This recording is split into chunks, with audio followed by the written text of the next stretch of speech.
Introducing watercolor tube paints from GenCrafts.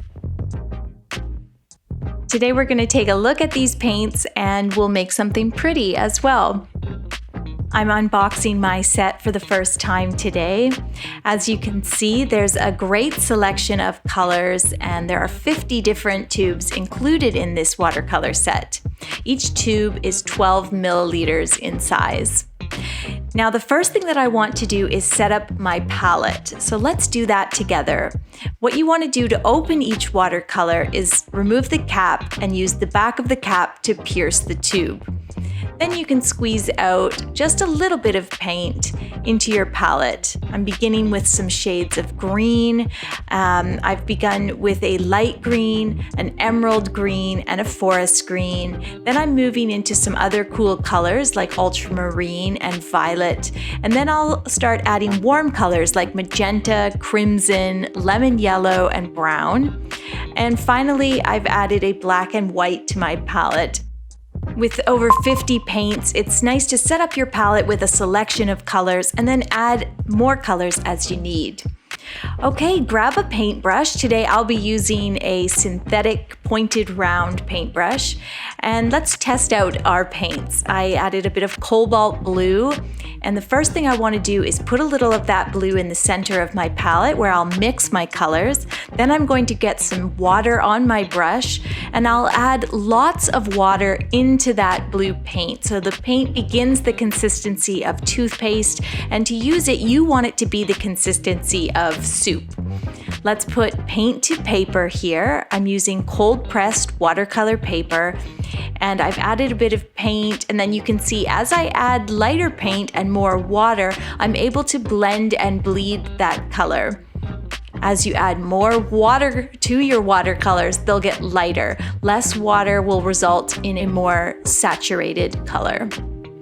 You can release extra pigment into a wet area and it will naturally bleed out into that area, allowing the paints to sort of blend and play on the paper.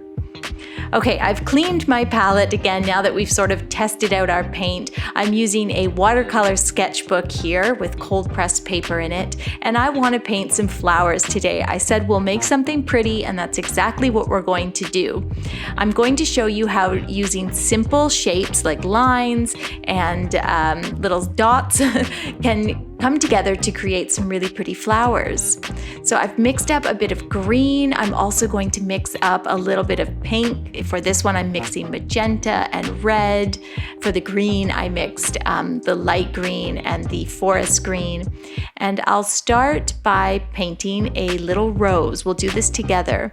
Begin by doing a loose spiral. So you're just painting some loose spirally circles. Then you're going to get water on your brush, bleed that spiral out, and then come back in with a little more pigment.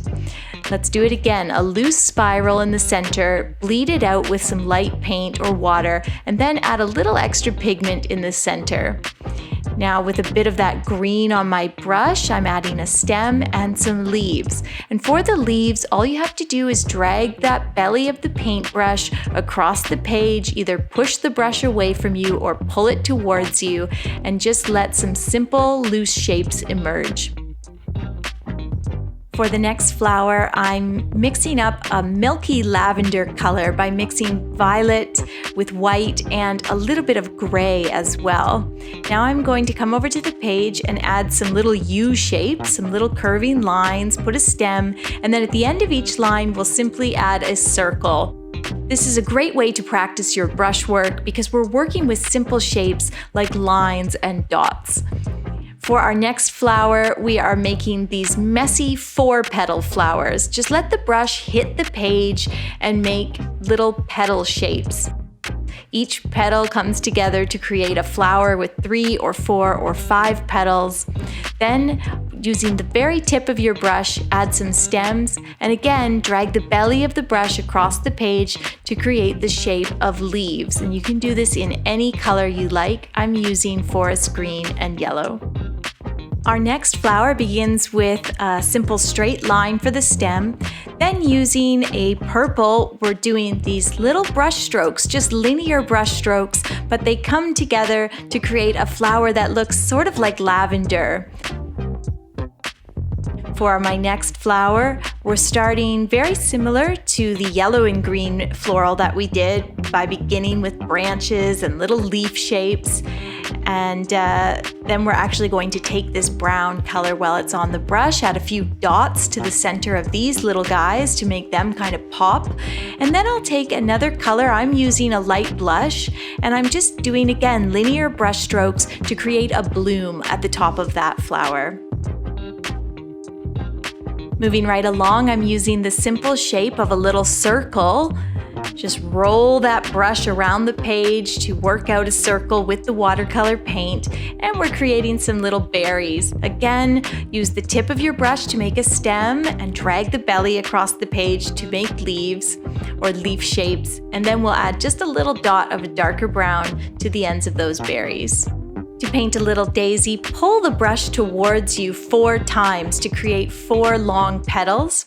Use dots, a tiny grouping of dots, to paint the stamen at the center of the flower, and then again use the tip of the brush to add leaves and a stem.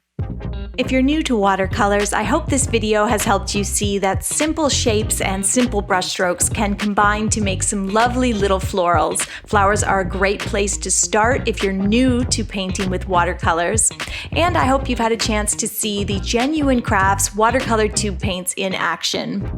If you would like to purchase these watercolor tube paints, head to Amazon or to the GenCrafts website, GenCrafts.com. And be sure to follow along with GenCrafts on Instagram and Facebook to share your art and become part of the community.